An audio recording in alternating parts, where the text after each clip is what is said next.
ವಿಧಾನ ಪರಿಷತ್ನ ವಿಪಕ್ಷ ನಾಯಕರಾದಂಥ ಛಲವಾದಿ ನಾರಾಯಣ ಸ್ವಾಮಿ ಅವ್ರ ಜೊತೆಲಿದ್ದೇನೆ. ಸರ್, ಈಗ ಧರ್ಮಸ್ಥಳದ ವಿಚಾರದಲ್ಲಿ ನಮ್ಮ ರಿಪಬ್ಲಿಕ್ ಸಂಸ್ಥೆ ಕಳೆದ 2.5 ತಿಂಗಳಿಂದ ಒಂದೇ ಒಂದು ಅಂಶವನ್ನು ಮಿಸ್ ಮಾಡದೆ ಫಾಲೋ ಮಾಡ್ತಾ ಇದ್ದೀವಿ. ಈಗ ಚಿನ್ನಯ್ಯನ ಪತ್ನಿ ಮಲ್ಲಿಕಾ ಅವರನ್ನ ಒಂದು ಇಂಟರ್ವ್ಯೂ ಮಾಡಿದಂಥ ಸಂದರ್ಭದಲ್ಲಿ ಒಪ್ಕೊಂಡಿದ್ದಾರೆ.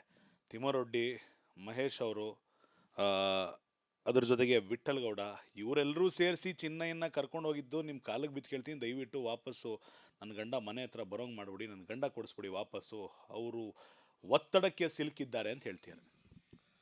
ನೋಡಿ, ದಲಿತ ಸಮುದಾಯದವರು ಹರಕೆಯ ಕುರಿಗಳಿದ್ದಂತೆ.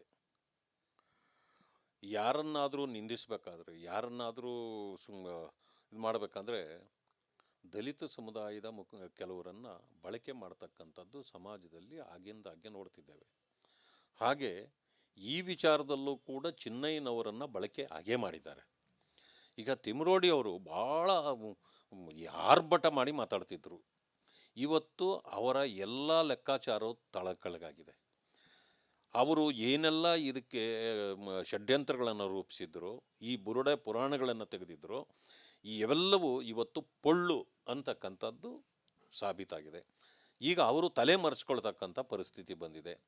ಅದರ ಜೊತೆಯಲ್ಲಿ ಮಠಣ್ಣನವ್ರದ್ದು ಕೂಡ, ಅಂದರೆ ಅವರು ಯಾಕೆ ಈ ಒಂದು ಚಕ್ರವ್ಯೂಹದಲ್ಲಿ ಹೋಗಿ ಸಿಕ್ಕಾಕ್ಕೊಂಡ್ರೋ ಗೊತ್ತಿಲ್ಲ. ಆದರೆ ಇದರಲ್ಲಿ ದೊಡ್ಡ ಷಡ್ಯಂತ್ರ ಇರತಕ್ಕಂಥದ್ದು ಸಾಬೀತಾಗಿದೆ. ಆದ್ದರಿಂದ ಇವರನ್ನು ಕರ್ಕೊಂಡೋಗಿ ಅವರನ್ನು ಇದರಲ್ಲಿ ಸಿಕ್ಕಾಕಿಸಿ ಆಮಿಷಗಳನ್ನು ಒಡ್ಡಿ ಈಗ ಏನೆಲ್ಲ ಮಾಡಿದ್ರೋ ಇದರಲ್ಲಿ ಎಲ್ಲ ಸಿಕ್ಕಿಬಿದ್ದಿದ್ದಾರೆ. SIT ಈಗ ಅದನ್ನು ಕೂಲಂಕುಷ ಇದನ್ನು ಮಾಡಿ ಇವರೆಲ್ಲರಿಗೂ ಶಿಕ್ಷೆ ಆಗೋ ಒಂದು ಕೆಲಸವನ್ನು ಅವರು ಮಾಡಬೇಕು. ಆದರೆ ಸರ್ಕಾರ ಯಾಕೆ ತಡ ಮಾಡ್ತಿದೆ, ಮೀನಮೇಷ ಎಣಿಸ್ತಿದೆ? ಇದು ಯಕ್ಷ ಪ್ರಶ್ನೆ ಆಗಿದೆ. ಒಂದು ಕಡೆ ಆ ಲೇಡಿ ಹೇಳ್ತಾರೆ, ತಿಮ್ಮರೊಡ್ಡಿ ಒಂದು ಕಡೆ ಆಯಿತು ಅಂದರೆ ಮಟ್ಟಣ್ಣನವರು ಹೇಳ್ಕೊಟ್ರು, ಕೇರಳ ಕರ್ಕೊಂಡೋದ್ರು, ತಮಿಳ್ನಾಡು ಕರ್ಕೊಂಡೋದ್ರು, ಡೆಲ್ಲಿ ಕರ್ಕೊಂಡೋದ್ರು, ಏನೆಲ್ಲ ಹೇಳಬೇಕು ಅಂತ ಹೇಳ್ಕೊಟ್ರು. ಇದಿಷ್ಟು ಈಗ ಬಹಿರಂಗವಾಗಿ ಆ ಮಹಿಳೆ ಹೇಳ್ಕೊಂಡಿದ್ರು ಕೂಡ ಸರ್ಕಾರ ಅವರ ವಿರುದ್ಧ ಕ್ರಮವನ್ನು ವಹಿಸ್ಬೋದಾಗಿತ್ತು. ಇನ್ನೊಂದು ಕಡೆ ಸಾಫ್ಟ್ ಕಾರ್ನರ್ ಇದೆಯಾ ಅಂತ ಆ ತಂಡದ ಮೇಲೆ. ನೋಡಿ, ಸರ್ಕಾರ ಪ್ರಥಮದಿಂದಲೂ ಸಾಫ್ಟ್ ಕಾರ್ನರ್ ಇದೆ. ಯಾವ ಈ ಎಡಪಂಥೀಯರು ಬಂದು ಇದಕ್ಕೆ ಒತ್ತಾಯ ಪಡಿಸಿದ್ರು, ಆವತ್ತು ಮುಖ್ಯಮಂತ್ರಿಗಳ ಮಾತು ಹೇಗಿತ್ತು ಅಂದರೆ, ಏನು ನೀವು ಹೇಳಿದ ತಕ್ಷಣವೇ ನಾವು SIT ಕೊಟ್ಬಿಡ್ಬೇಕಾ ಅಂದಾಗ ಎಲ್ಲರೂ ಓ ಏನಪ್ಪ ಇಷ್ಟು ಖಡಕ್ಕಾಗಿ ಮಾತಾಡ್ತಾರೆ ಮುಖ್ಯಮಂತ್ರಿಗಳು.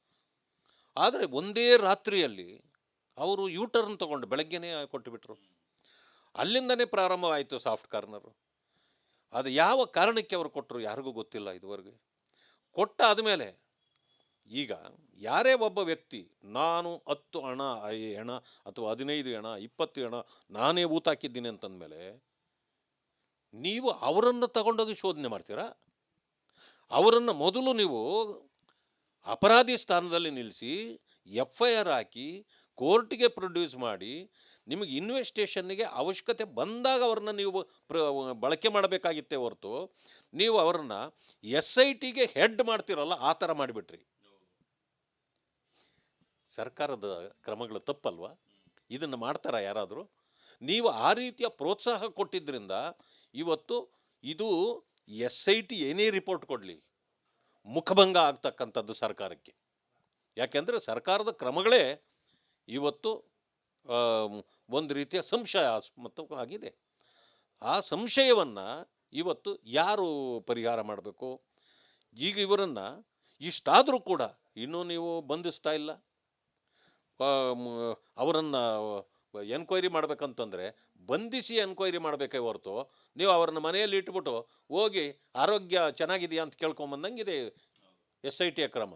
ಅದರಿಂದಾಗಿ ಇದೆಲ್ಲಕ್ಕೂ ಕೂಡ ತಪ್ಪು ನಿರ್ಧಾರಗಳು, ಸರ್ಕಾರದ ತಪ್ಪು ನಿರ್ಧಾರಗಳೇ ಕಾರಣ ಅಂತಕ್ಕಂಥದ್ದು ನನ್ನ ಅನಿಸಿಕೆ. ಕೊನೆಯದಾಗಿ ಸರ್, ಈಗಾಗಲೇ ಚಿನ್ನಯ್ಯನ ಪತ್ನಿಯೇ ಬಹಿರಂಗವಾಗಿ ಒಂದಿಷ್ಟು ಘಟನೆಗಳನ್ನು ವಿವರವಾಗಿ ಹೇಳಿರೋದ್ರಿಂದ ಮೊದಲೇ ಷಡ್ಯಂತ್ರ ರೂಪಿತವಾಗಿತ್ತು ಅನ್ನೋದು ಕೂಡ ಅವ್ರ ಹೇಳಿಕೆಯಿಂದ ಈಗ ಜನಸಾಮಾನ್ಯರಿಗೂ ಗೊತ್ತಾಗ್ತಿದೆ. ಸರ್ಕಾರವನ್ನು ಏನು ಆಗ್ರಹ ಮಾಡ್ತೀರಾ? ನೋಡಿ, ಅವರು ಪತ್ನಿಯವರು ಏನಾದರೂ ಹೇಳಲಿ, ಚಿನ್ನಯ್ಯನ ನಡೆ ಕೂಡ ಅನುಮಾನಾಸ್ಪದ. ಯಾಕೆ ಅಂತಂದರೆ ಅವರು ಷಡ್ಯಂತ್ರ ಮಾಡ್ತಕ್ಕಂಥವರು ಬಂದು ನಿಮ್ಮನ್ನು ಪುಸಲಾಯಿಸಿ ಕರ್ಕೊಂಡು ಹೋಗಿರ್ಬೋದು. ಆದರೆ ನೀವು ಮಾಡಿದ್ದು ಸರಿ ಇದೆಯಾ ಅಂತ ಅನ್ಸೋದಾ? ನೀವು ಯಾರೇ ದಲಿತ ವ್ಯಕ್ತಿನೇ ಇರ್ಬೋದು, ಆದರೆ ಇಂಥ ಷಡ್ಯಂತ್ರಕ್ಕೆ ನೀವು ಯಾಕೆ ಸೊಪ್ಪು ಹಾಕ್ಲಿಕ್ಕೆ ಹೋದ್ರಿ, ಮಣಿಲಿಕ್ಕೆ ಹೋದ್ರಿ? ಇದರ ಅವಶ್ಯಕತೆ ಇರಲಿಲ್ಲಲ್ಲ. ಆದರೆ ಇದನ್ನು ಕೂಡ ಸರ್ಕಾರ ಅದನ್ನು ಅವ್ರಿಗೂ ಕೂಡ ಶಿಕ್ಷೆ ಮಾಡಲೇಬೇಕಾಗತ್ತೆ. ಯಾಕಂದರೆ ನ್ಯಾಯದ ಮುಂದೆಯೇ ಯಾರು ಜಾತಿ ಧರ್ಮ ಇಲ್ಲ, ಎಲ್ಲರೂ ಒಂದೇ. ಈಗ ಆಕೆ ಪತ್ನಿ ನೊಂದಿದ್ದಾರೆ, ನೋವಿನಲ್ಲಿದ್ದಾರೆ, ನನ್ನ ಗಂಡನಿಗೆ ಆಪತ್ತಿದೆ ಅಂತ ಹೇಳ್ತಿದ್ದಾರೆ, ಅವರು ಇಂಥವರಿಂದ ರಕ್ಷಣೆ ಕೊಡಿ ನಮಗೆ ಅಂತ ಹೇಳ್ತಿದ್ದಾರೆ.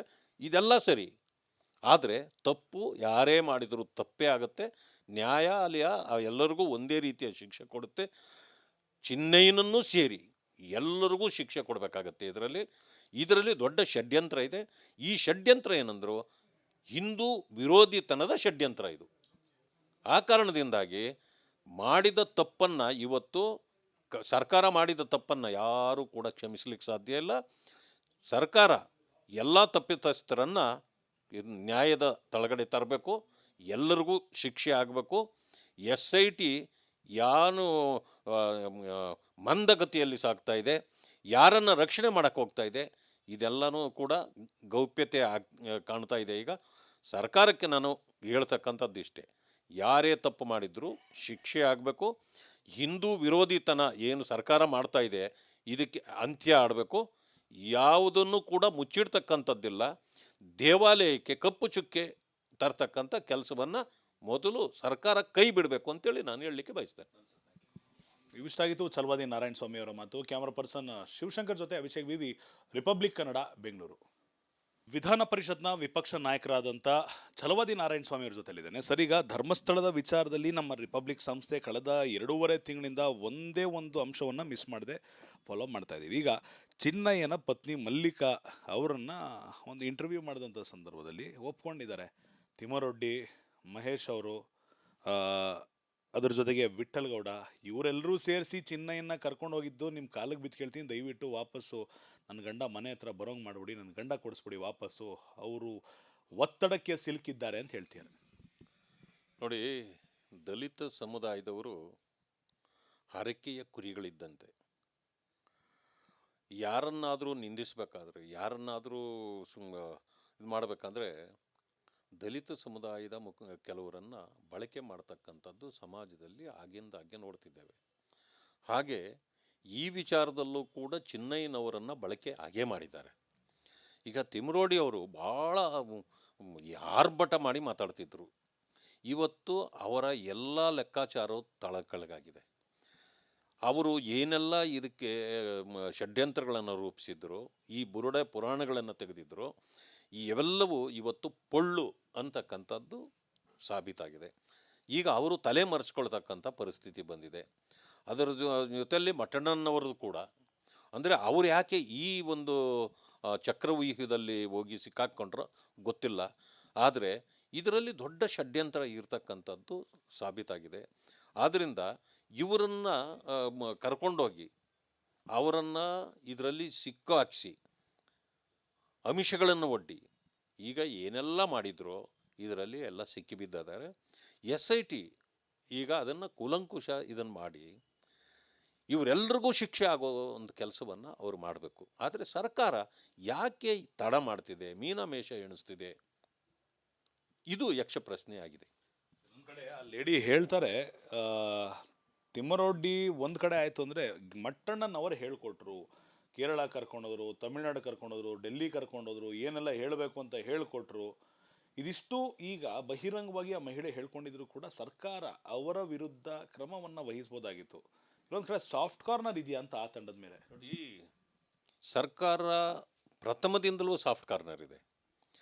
ಯಾವ ಈ ಎಡಪಂಥೀಯರು ಬಂದು ಇದಕ್ಕೆ ಒತ್ತಾಯ ಪಡಿಸಿದ್ರು, ಆವತ್ತು ಮುಖ್ಯಮಂತ್ರಿಗಳ ಮಾತು ಹೇಗಿತ್ತು ಅಂದರೆ, ಏನು ನೀವು ಹೇಳಿದ ತಕ್ಷಣವೇ ನಾವು SIT ಕೊಟ್ಬಿಡ್ಬೇಕಾ ಅಂದಾಗ ಎಲ್ಲರೂ ಓ ಏನಪ್ಪ ಇಷ್ಟು ಖಡಕ್ಕಾಗಿ ಮಾತಾಡ್ತಾರೆ ಮುಖ್ಯಮಂತ್ರಿಗಳು.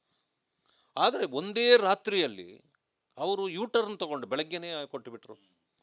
ಅಲ್ಲಿಂದನೇ ಪ್ರಾರಂಭವಾಯಿತು ಸಾಫ್ಟ್ ಕಾರ್ನರು. ಅದು ಯಾವ ಕಾರಣಕ್ಕೆ ಅವರು ಕೊಟ್ಟರು ಯಾರಿಗೂ ಗೊತ್ತಿಲ್ಲ ಇದುವರೆಗೆ. ಕೊಟ್ಟಾದಮೇಲೆ ಈಗ ಯಾರೇ ಒಬ್ಬ ವ್ಯಕ್ತಿ ನಾನು 10 ಹೆಣ ಅಥವಾ 15 ಹೆಣ 20 ಹೆಣ ನಾನೇ ಊತ ಹಾಕಿದ್ದೀನಿ ಅಂತಂದಮೇಲೆ ನೀವು ಅವರನ್ನು ತಗೊಂಡೋಗಿ ಶೋಧನೆ ಮಾಡ್ತೀರಾ? ಅವರನ್ನು ಮೊದಲು ನೀವು ಅಪರಾಧಿ ಸ್ಥಾನದಲ್ಲಿ ನಿಲ್ಲಿಸಿ FIR ಹಾಕಿ ಕೋರ್ಟಿಗೆ ಪ್ರೊಡ್ಯೂಸ್ ಮಾಡಿ ನಿಮಗೆ ಇನ್ವೆಸ್ಟಿಗೇಷನ್ನಿಗೆ ಅವಶ್ಯಕತೆ ಬಂದಾಗ ಅವ್ರನ್ನ ನೀವು ಬಳಕೆ ಮಾಡಬೇಕಾಗಿತ್ತೇ ಹೊರತು ನೀವು ಅವರನ್ನು SITಗೆ ಹೆಡ್ ಮಾಡ್ತಿರಲ್ಲ, ಆ ಥರ ಮಾಡಿಬಿಟ್ರಿ. ಸರ್ಕಾರದ ಕ್ರಮಗಳು ತಪ್ಪಲ್ವಾ? ಇದನ್ನು ಮಾಡ್ತಾರಾ ಯಾರಾದರೂ?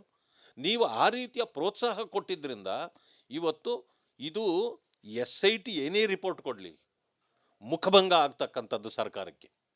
ಯಾಕೆಂದರೆ ಸರ್ಕಾರದ ಕ್ರಮಗಳೇ ಇವತ್ತು ಒಂದು ರೀತಿಯ ಸಂಶಯಾಸ್ಪದವಾಗಿದೆ.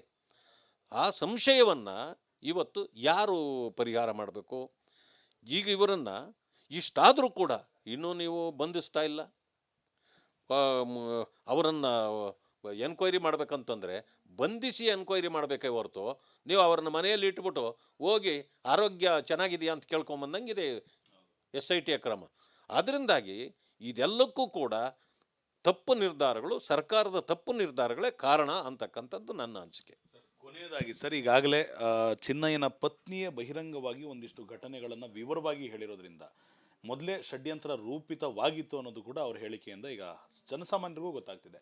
ಸರ್ಕಾರವನ್ನು ಏನು ಆಗ್ರಹ ಮಾಡ್ತೀರಾ? ನೋಡಿ, ಅವರು ಪತ್ನಿಯವರು ಏನಾದರೂ ಹೇಳಲಿ, ಚಿನ್ನಯ್ಯನ ನಡೆ ಕೂಡ ಅನುಮಾನಾಸ್ಪದ. ಯಾಕೆ ಅಂತಂದರೆ ಅವರು ಷಡ್ಯಂತ್ರ ಮಾಡ್ತಕ್ಕಂಥವರು ಬಂದು ನಿಮ್ಮನ್ನು ಪುಸಲಾಯಿಸಿ ಕರ್ಕೊಂಡು ಹೋಗಿರ್ಬೋದು. ಆದರೆ ನೀವು ಮಾಡಿದ್ದು ಸರಿ ಇದೆಯಾ ಅಂತ ಅನ್ಸೋದಾ? ನೀವು ಯಾರೇ ದಲಿತ ವ್ಯಕ್ತಿನೇ ಇರ್ಬೋದು, ಆದರೆ ಇಂಥ ಷಡ್ಯಂತ್ರಕ್ಕೆ ನೀವು ಯಾಕೆ ಸೊಪ್ಪು ಹಾಕ್ಲಿಕ್ಕೆ ಹೋದ್ರಿ, ಮಣಿಲಿಕ್ಕೆ ಹೋದ್ರಿ? ಇದರ ಅವಶ್ಯಕತೆ ಇರಲಿಲ್ಲಲ್ಲ. ಆದರೆ ಇದನ್ನು ಕೂಡ ಸರ್ಕಾರ ಅದನ್ನು ಅವ್ರಿಗೂ ಕೂಡ ಶಿಕ್ಷೆ ಮಾಡಲೇಬೇಕಾಗತ್ತೆ. ಯಾಕಂದರೆ ನ್ಯಾಯದ ಮುಂದೆಯೇ ಯಾರು ಜಾತಿ ಧರ್ಮ ಇಲ್ಲ, ಎಲ್ಲರೂ ಒಂದೇ. ಈಗ ಆಕೆ ಪತ್ನಿ ನೊಂದಿದ್ದಾರೆ, ನೋವಿನಲ್ಲಿದ್ದಾರೆ, ನನ್ನ ಗಂಡನಿಗೆ ಆಪತ್ತಿದೆ ಅಂತ ಹೇಳ್ತಿದ್ದಾರೆ. ಅವರು ಇಂಥವರಿಂದ ರಕ್ಷಣೆ ಕೊಡಿ ನಮಗೆ ಅಂತ ಹೇಳ್ತಿದ್ದಾರೆ. ಇದೆಲ್ಲ ಸರಿ, ಆದರೆ ತಪ್ಪು ಯಾರೇ ಮಾಡಿದರೂ ತಪ್ಪೇ ಆಗುತ್ತೆ. ನ್ಯಾಯಾಲಯ ಎಲ್ಲರಿಗೂ ಒಂದೇ ರೀತಿಯ ಶಿಕ್ಷೆ ಕೊಡುತ್ತೆ. ಚಿನ್ನಯ್ಯನನ್ನೂ ಸೇರಿ ಎಲ್ಲರಿಗೂ ಶಿಕ್ಷೆ ಕೊಡಬೇಕಾಗತ್ತೆ. ಇದರಲ್ಲಿ ದೊಡ್ಡ ಷಡ್ಯಂತ್ರ ಇದೆ. ಈ ಷಡ್ಯಂತ್ರ ಏನಂದ್ರು ಹಿಂದೂ ವಿರೋಧಿತನದ ಷಡ್ಯಂತ್ರ ಇದು. ಆ ಕಾರಣದಿಂದಾಗಿ ಮಾಡಿದ ತಪ್ಪನ್ನು ಇವತ್ತು ಸರ್ಕಾರ ಮಾಡಿದ ತಪ್ಪನ್ನು ಯಾರೂ ಕೂಡ ಕ್ಷಮಿಸಲಿಕ್ಕೆ ಸಾಧ್ಯ ಇಲ್ಲ. ಸರ್ಕಾರ ಎಲ್ಲ ತಪ್ಪಿತಸ್ಥರನ್ನು ನ್ಯಾಯದ ತಳಗಡೆ ತರಬೇಕು, ಎಲ್ಲರಿಗೂ ಶಿಕ್ಷೆ ಆಗಬೇಕು. SIT ಯಾನು ಮಂದಗತಿಯಲ್ಲಿ ಸಾಗ್ತಾ ಇದೆ, ಯಾರನ್ನು ರಕ್ಷಣೆ ಮಾಡೋಕ್ಕೆ ಹೋಗ್ತಾ ಇದೆ, ಇದೆಲ್ಲನೂ ಕೂಡ ಗೌಪ್ಯತೆ ಕಾಣ್ತಾ ಇದೆ. ಈಗ ಸರ್ಕಾರಕ್ಕೆ ನಾನು ಹೇಳ್ತಕ್ಕಂಥದ್ದು ಇಷ್ಟೇ, ಯಾರೇ ತಪ್ಪು ಮಾಡಿದರೂ ಶಿಕ್ಷೆ ಆಗಬೇಕು. ಹಿಂದೂ ವಿರೋಧಿತನ ಏನು ಸರ್ಕಾರ ಮಾಡ್ತಾ ಇದೆ ಇದಕ್ಕೆ ಅಂತ್ಯ ಆಡಬೇಕು. ಯಾವುದನ್ನು ಕೂಡ ಮುಚ್ಚಿಡ್ತಕ್ಕಂಥದ್ದಿಲ್ಲ. ದೇವಾಲಯಕ್ಕೆ ಕಪ್ಪು ಚುಕ್ಕೆ ತರ್ತಕ್ಕಂಥ ಕೆಲಸವನ್ನು ಮೊದಲು ಸರ್ಕಾರ ಕೈ ಬಿಡಬೇಕು ಅಂತೇಳಿ ನಾನು ಹೇಳಲಿಕ್ಕೆ ಬಯಸ್ತೇನೆ. ಇವಿಷ್ಟಾಗಿತ್ತು ಛಲವಾದಿ ನಾರಾಯಣ ಸ್ವಾಮಿ ಅವರ ಮಾತು. ಕ್ಯಾಮರಾ ಪರ್ಸನ್ ಶಿವಶಂಕರ್ ಜೊತೆ ಅಭಿಷೇಕ್ ವಿವಿ, ರಿಪಬ್ಲಿಕ್ ಕನ್ನಡ, ಬೆಂಗಳೂರು.